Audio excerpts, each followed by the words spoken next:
so many names. I mean, how parity isn't as great as it was. There's still plenty of great drivers in the Cup Series that can win a championship. Maybe 8 or 9 I could think of off the top of my head. So Gallagher's going to have to keep fighting and working when they do get back going to win this championship. But we know he's going to be in a good position to do it with those 2 wins. And the question remains here, as, we continue to progressively, obviously, everybody's dying to get back to the racetrack. When we get back to that place, when we get back to racing, obviously, do you think we're going to see some different NASCAR racing because these drivers have had such a long, prolonged break? And my question is this, Brandon White. Will we see Ryan Newman return back to the number 6 car for Roush Fenway Racing and be back to race by Martinsville? Yes, we will. It's going to be a long break. He's going to be fully healthy to get back. He will be in that 6 car. Go ahead. You can Hopefully continue. He ends up winning the whole. Yeah, go ahead. Yeah. So, I mean, Newman was inches away from winning Daytona 500. It was so terrifying what happened to him at the end of that race. But I'm thankful that it was only a brain bruise and some other minor injuries, and he was able to walk out with his 2 children. He's been fishing. He's been talking with his crew, the other drivers. He was enjoying his rehab up until the season got postponed, and I think he's going to come back at Martinsville whenever the season up, and he's going to be out fighting for wins. I'm going to look forward to seeing what he does in Martinsville because he had a really great. Yeah. I think it was at Richmond, New Hampshire. He had the great car, was in the top 5, so he can get it done at short tracks. And by the way, when next week, when we have Full Throttle again next Thursday here on CRN Sports Podcast, Bob Dillner of MAV TV, Speed 51, former NASCAR broadcaster, he still follows all of these guys, and Corey LaJoie, he was the driver that survived that chaotic wreck with Ryan Newman at Daytona. Yeah. Now, we might talk a little bit about that here on Full Throttle next Thursday, but we're going to talk about these other things. But, suffice to say, the technology and the equipment for NASCAR over the years since the passing of Dale Earnhardt back in 2001, Brandon White, I believe that has been one of the key factors. While we have seen so many crazy, chaotic races where wrecks have happened, you think these drivers are not going to survive, and they walk away unscathed. For Ryan Newman, yes, he gave us a scare. It was a big scare. And I think that somehow, some way, the powers that be of NASCAR and the media and communication needs to be a little bit more better, because Ryan Newman, after the Daytona 500 on Sunday night or Monday night, Brandon, I thought he was dead. And the reason why is nobody was saying anything. And I totally understand the concept of wanting to follow protocol, making sure the proper things are done. But there are so many things that happened at Daytona during that race by people, the unknown for 2 hours almost, Brandon. Those are things that, we have to work on those in certain, it reminded me a lot of Daytona 500 when Earnhardt got killed. Because when Earnhardt got killed, we didn't know until almost 7:30, 8 o'clock at night when they made the announcement, 3 hours later. Yeah, I mean, I would have hated to work the media center that day. I mean, knowing something bad had happened to Dale Earnhardt and then getting that unfortunate news. And, modern media center, those reporters, they had to sit through it. They were concerned about Newman's condition. Yes. So you can only imagine the collective sigh of relief they had when they came out and said Newman was in stable condition at the hospital. I mean, that was the best imaginable. So my question is, if they had to go back and do it again, do you think that they should have made an announcement faster than 2 hours? Well, sometimes in situations like that, you don't know. Like, it takes 2 hours to figure out something like that, because we know sometimes hospitals can be secretive with their patients' conditions. I mean, there's, rules and regulations and stuff like that. I mean, the black tarp, we saw the black tarp and the sheets come up when Newman was being extricated from the car. Yes. a little bit jarring. I mean, considering the fact that we now know that Newman at one point regained consciousness and was talking to the medical personnel. So I don't really know if that was necessary. But then again, I don't work in the EMT field. I am not at liberty to discuss why those sheets were used in that situation. But what I do know is that when the medical personnel did get there, they did what they could to get Newman out of the car. And thankfully, he's able to live and race another day. This Atlanta race a couple of weeks ago. Let's go back to that, Friday the 13th. NASCAR had all intentions on trying to run that event for the Folds of Honor Quick Trip 500. They had the haulers, they had the officials, they had the media, the broadcast crew, everybody, teams ready to go. Was it prematurely done to pull the plug, or do you think they could have possibly ran that race over the weekend at Atlanta, Brandon? What I think they should have done is the minute that they found out that Rudy Gobert of the Utah Jazz had tested positive for the coronavirus, like on Thursday, they should have just called it right there. Because the NBA postponed their season, and then not long into Thursday, the NHL canceled theirs. March Madness got canceled. So I don't know why they waited until the teams were at the track to call everything off. If I was in NASCAR's position, I would have called that off on the Thursday. I mean, if the NBA is willing to suspend their entire season because Rudy Gobert tested positive, right? I mean, that would have been the go-ahead for me to just say, like, you know what, let's just postpone the event. I know their teams are probably on the road right now. Like, get in touch with them, figure out a way to do that, and just tell them, like, hey, listen, race is off this weekend. Like, entry fees will be refunded. We'll also help you out whatever way we can.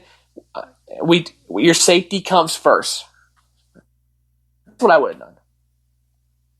And now we are in a spot where we go now for the second week in a row, or third week in a row, of no NASCAR competition.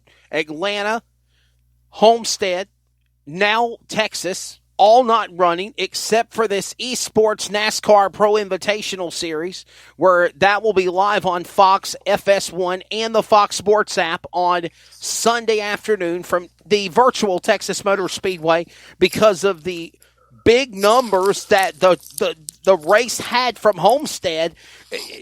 Brandon, do you think we could possibly see, and I seen a press release about this earlier, a couple of days ago, that NASCAR and eSports, eNASCAR, what they're calling it, is looking to broadcast a Pro Invitational Series sim racing league now? Yeah. I think this is a great thing for the sport, Wesley. I mean, like I said, we almost got 1 million viewers last weekend. I think we might get 1 million or maybe even a little bit more than 1 million this weekend. I mean, clearly it was a hit. Do you think that this is going to draw new fans? I think it will. Because believe it or not, and some of you out there may not know this, but Bill France Jr. was actually a strong advocate for e-racing.